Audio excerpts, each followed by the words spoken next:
today we will start with the new model under dividend policy.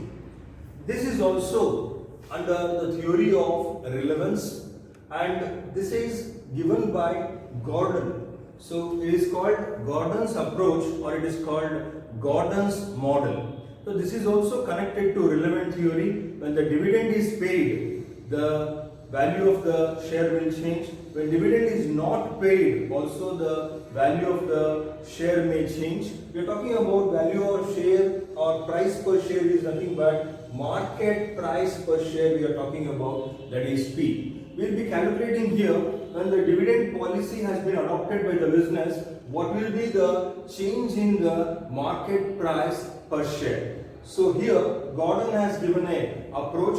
So in this problem we will look into cost of capital is 12%. So KE, cost of capital is 12%. Earnings per share rupees 10. E is called earning per share rupees 10. Return on investment, there are three different types of returns on investment. At 15% I have made one column, at 12% I have made one column, at 10% I have made one column. So I have made three columns for three different R's. Then determine the value of the share using Gordon's approach. So Gordon's approach only I am adopting here, and assuming the following. So assuming the following, there are three type situation A, B and C. So that is called dividend payout ratio. So dividend payout ratio is given as 100%. So 100% dividend is given. What is retained in the business? Retained in the means the profit retained by the business is denoted as here B, retention ratio. When entire profit is given away as dividend, nothing is left in the business. So that is called 0, B is equal to 0. And you have one more, dividend payout ratio 80%. When dividend 80% profit given, what is the money retained in the business? That is 20%. And one more I have here, dividend payout ratio is 40%, then the money retained in the business is 60%. In some problems they may give only the dividend payout ratio, they may not give retention ratio. If you add the both dividend payout ratio as well as the retention ratio, it has to be 100%. So you can see 100 and 0. 80 plus 20 is 100. So 40 plus 60 is 100. So one is given, other one is not given. We have to find that. So here B is more important for us because that is going to be a part of the formula under Gordon's approach. So we'll be working out here the first part of it. When dividend payout ratio is 100%, that is B is 0%, that is 0. What will be the market price per share? So I'm talking about P here. I'll be using this formula for calculation of the market value per share, market price per share. So here, let me substitute. E is 10, 1 is constant, here B is 0. Then cost of equity 12%, that is 0.12, minus again B 0, or I have here first column 0.15. So when I simplify, I get 10 divided by 0.12, that is equal to 83.33 rupees. So P, price per share, market price per share is 83.33. So I'll come to the other situation, same situation, dividend payout ratio is 0%, but R is changing. Instead of 15%, if R is 12%, what will be the value? So E again 10, 1 minus 0, R will change here, that's it. Except R, remaining will be same. Again B is 0, R will be this 0.12. So only R will change.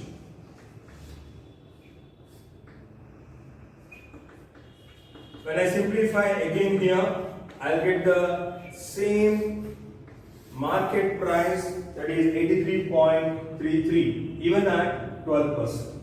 So let me try now at 10% R. Only the R will change. So R is going to be 0.10. Third column. Again, price per share is same, 83.33. So when dividend payout ratio is 100%, irrespective of the rate, the market price remains same. That is what the Gordon's approach says. Then let me move on to the second situation when dividend payout ratio is 80%. So 100 minus 80 is the retention, 20%. That is going to be 0.2. So let me try with R here. R at 15%. E is 10 again. 1 remain constant. B here is 0.2. Cost of capital 0.12 minus B 0.2 into 0.15. So if I simplify here, I will get rupees 88.88. So similarly, so after substituting, simplify, you get 88.88. I move on to R is 12%. Dividend payout ratio again is 80%. Retention is 20%. Remember, only I am changing the R. Different situations. R is 12% here. When I simplify, I get here 83.33 rupees. So I'll move on to the R is 10%.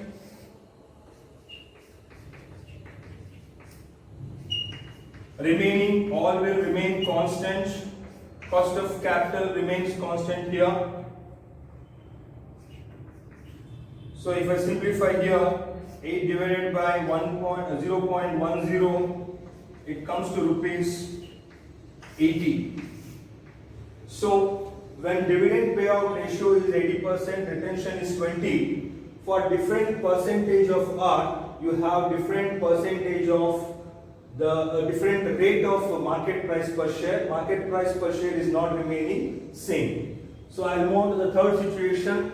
When dividend payout ratio is 40%, 100 minus 40 is 60. That is retention money is 60%. So I'll work here for this portion. So here you are going to find the B value 0.60.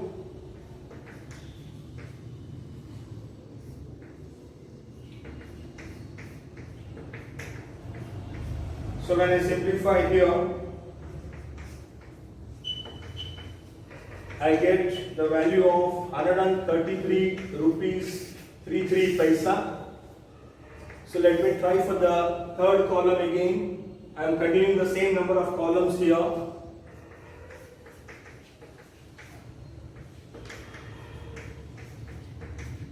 So at 12%,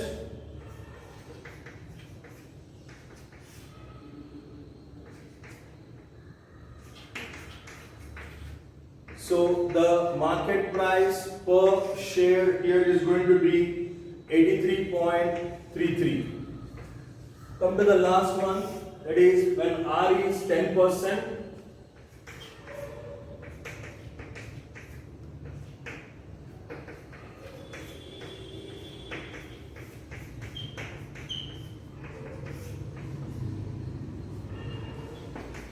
Here you are going to find the market price per share is 66 rupees 66 paisa.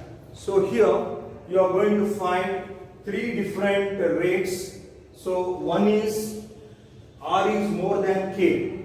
That is first column is 15%. Okay. The cost of equity is 12%. K is nothing but cost of equity here. So when R is 15%,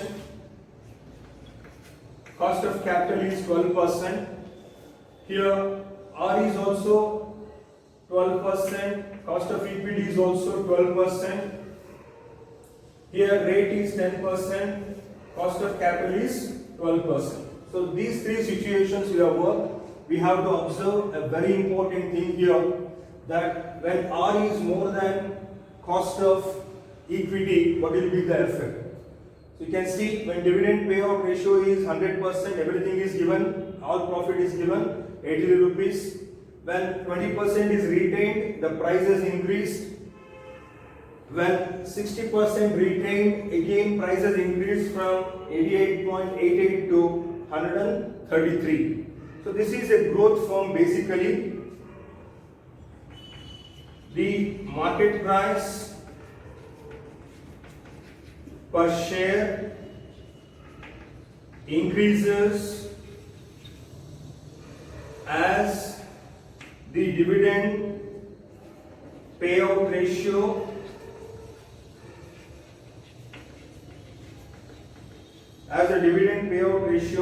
decreases. So as the payment decreases, the price per share increases. So this is a growth firm. Growth company. So they should distribute smaller amount of dividend and should retain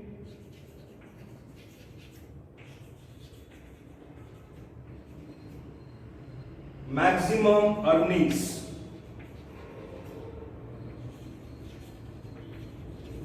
So what we learn here is when R is more, the company should retain more so that the company will be benefited. So smaller distribution of dividend should be done and maximum retention should be done. We'll come to the when R is equal to cost. You can see in all situations same 83.33, 83.33 and 83.33. Here dividend policy do not have a effect when both are equal, that is R and cost of capital is equal. So the price per share remains unchanged.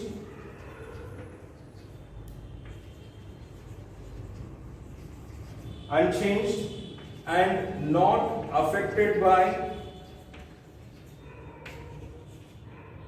dividend policy adopted by the company. So thus this is a normal firm.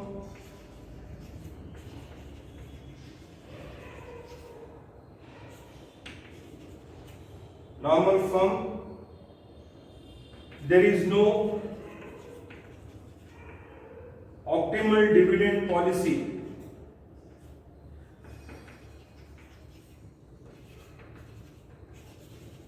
They can adopt any policy, any ratio, payment and retention. It is not going to have any effect on this firm. It is a normal firm, the growth firm. So we have to have a look very clearly and understand this is a growth firm, this is a normal firm. It is not affected by the dividend policy. The last situation is when R is less, cost is more. What is the effect? You can see here when dividend paid out is full amount 83.33. When dividend paid is less, the value is coming down. Again dividend paid is 40%, the value has come down. So this is actually a declining firm. So here the price per share increases when dividend payout ratio is optimal.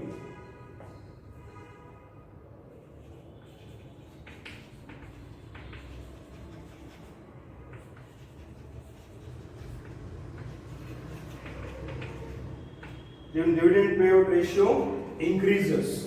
As the amount paid is more, the value will be more. As the amount paid is less, the value will be less. So, thus, the shareholders of the company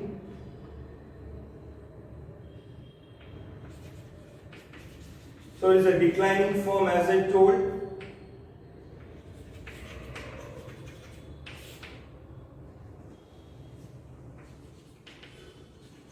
It is going to gain if the firm distributes entire profits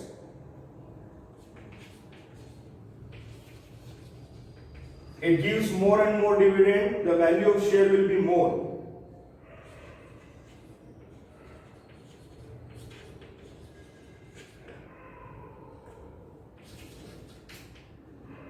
The optimum payout is 100%.